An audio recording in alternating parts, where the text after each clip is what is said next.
인생의 광풍은 사람이 어찌할 도리가 없는 천재 지변으로 인한 것과 사람의 실수나 잘못이나 죄악으로 인한 것이 있습니다.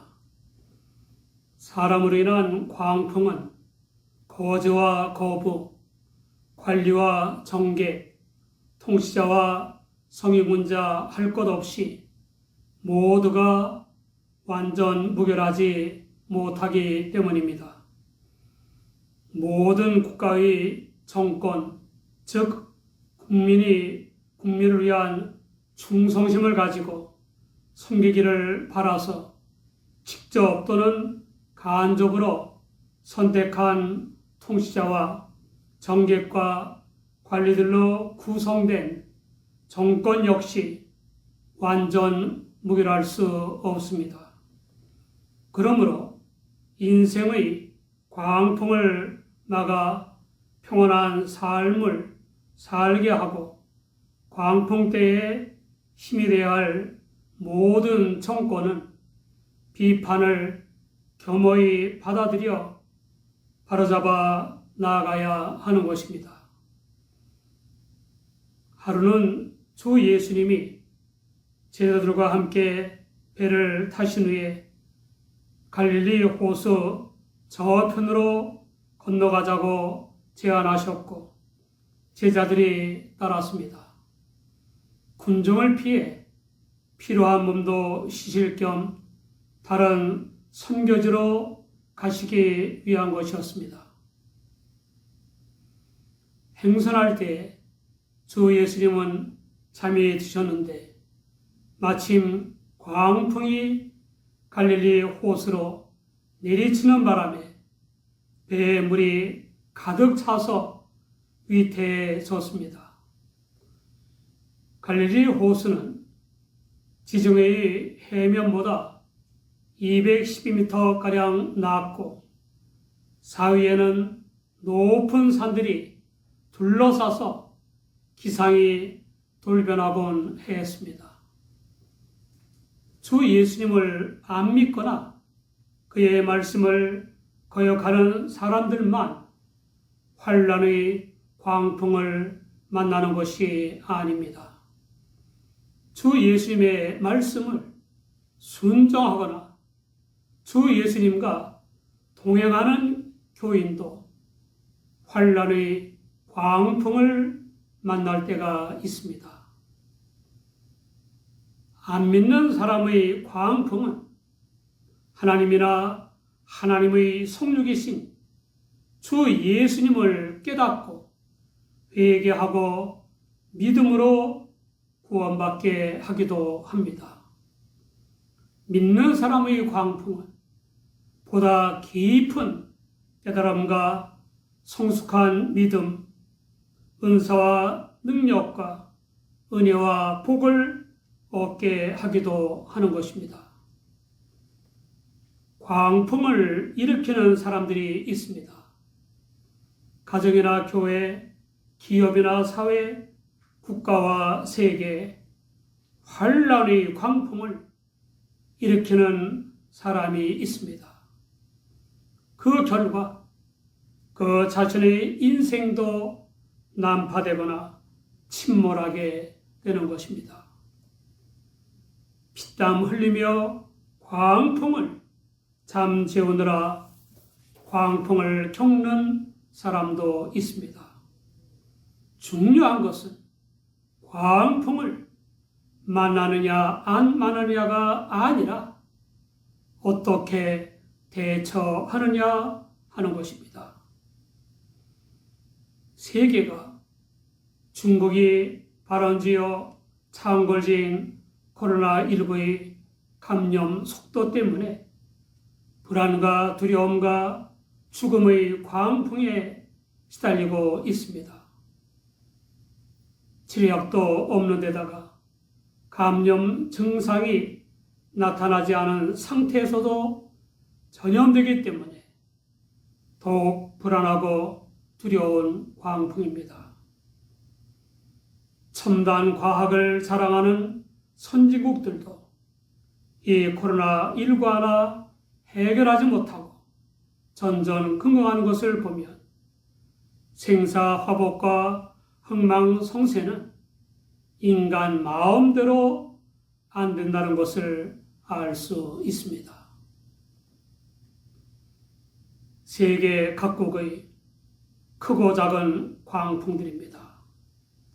안보 불안과 경제 위기, 좌우 대립과 노사 대립, 정보 요인들의 불법 선거 개입 혐의와 뇌물수수, 거짓과 비리, 낙하산 인사와 편파 인사, 교육과 역사 교과서 왜곡과 인구 문제 등으로 혼란합니다. 게다가 초기에 치료약도 없고 감염 증상이 나타나기 전에도 전염되는 코로나19의 발원지요 창궐지인 중국에서 오는 사람들의 입국을 막아야 한다는 전문가들의 여러 번에 걸친 권고를 무시한 결과로 무섭게 확산되고 있는 코로나19로 인해 각 나라의 민심이 흉흉합니다. 우리나라의 3월 9일 14시 연합뉴스 TV에 의하면 확진자 7,382명, 사망 53명, 완치 166명입니다. 일반인이 할 수 있는 것은 손 씻기와 마스크 착용인데 마스크 대란이라 할 정도로 마스크 구입이 어렵습니다. 정부에서 사회적 거리두기를 권장하고 있는데 당장 먹고 살아야 하는 서민과 자영업자가 많고 마스크를 사려고 빽빽이 줄을 서서 몇 시간씩 기다려야 하기 때문에 따르기가 쉽지 않습니다. 일부 외신이 한국 정부가 잘 대처한다고 하는데 수출로 먹고 사는 한국인은 물론 한국에서 오는 외국인의 입국 금지와 제한과 차별과 격리를 하는 국가가 선진국을 포함하여 100개국이 넘습니다. 국내의 불법 체류 외국인들까지 코로나19 때문에 한국을 떠나고 있습니다. 지금은 모두가 힘을 합쳐 코로나19의 광풍을 잠재우는 일에 애써야 할 것입니다. 이 환란의 광풍을 잠재우기 위해 현장에서 수고하며 애쓰는 모든 사람에게 감사하고 그들의 건강을 위해서도 기도해야 합니다. 코로나19라는 광풍은 전 세계로 확산되고 있습니다. 코로나19라는 광풍 때문에 세계 각국이 전전긍긍하는 마당에 북한은 동해에 신형 방사포를 발사했습니다. 조국의 국력이 약 40배나 우위라고 하지만 조국 전체를 한순간에 초토화시킬 수 있는 핵무기를 가진 북한은 핵실험과 미사일 등의 발사로 조국을 위협해 왔습니다. 툭하면 우리 대통령과 정부를 모독하는 막말과 악담을 하곤 했습니다. 게다가 한미연합훈련도 축소되거나 취소되기도 해서 국민이 안보에 대해 불안해합니다. 이런 조국의 광풍에 대해 너무 두려워하지 말고 생사화복과 흥망성쇠를 주관하시는 하나님께 기도해야 합니다. 기도의 내용과 안 맞는 행동과 생활을 하는 마음과 입술말이 기도가 아니라 기도의 내용에 맞는 행동과 생활을 하는 기도를 해야 합니다. 광풍을 만난 제자들은 전심전력을 다해도 안 되니까 주 예수님을 깨우고 주여 주여 우리가 죽겠나이다 라고 했습니다. 주의 헬라어 에피스타타는 구주가 아닌 주인, 선생, 지배자를 의미합니다. 주여 주여라고 반복한 것은 제자들의 긴박한 상황과 두려움을 반영하는 것입니다. 제자들은 예수님을 깨우고 우리가 죽게 되었나이다 라고 부르짖었습니다. 똑같은 위기에서 주무시던 예수님과는 아주 대조적입니다. 사람들은 자신의 위기나 불행을 과장하는 나쁜 습성이 있습니다. 그래서 위기나 불행 그 자체가 아니라 스스로 과장한 위기나 불행에 짓눌려 넘어지는 것입니다. 실상 그런 광풍의 때는 창조주여 선지자이신 하나님을 신뢰하는 믿음이 정말 필요한 때입니다. 그러나 그런 때에는 있던 믿음이 어디론가 사라져 버립니다. 이런 현상은 제자들도 다를 바 없습니다. 제자들은 죽게 되었다고 말했지만 아직은 죽게 된 것이 아닙니다. 배에 물이 찼을 뿐이지 배가 난파되거나 침몰된 것은 아닙니다. 설령 난파됐거나 침몰됐다고 하더라도 헤엄칠 힘이 있는 한 익사하려면 멀었습니다. 난파된 배의 널빤지라도 붙잡으면 죽기가 어렵습니다.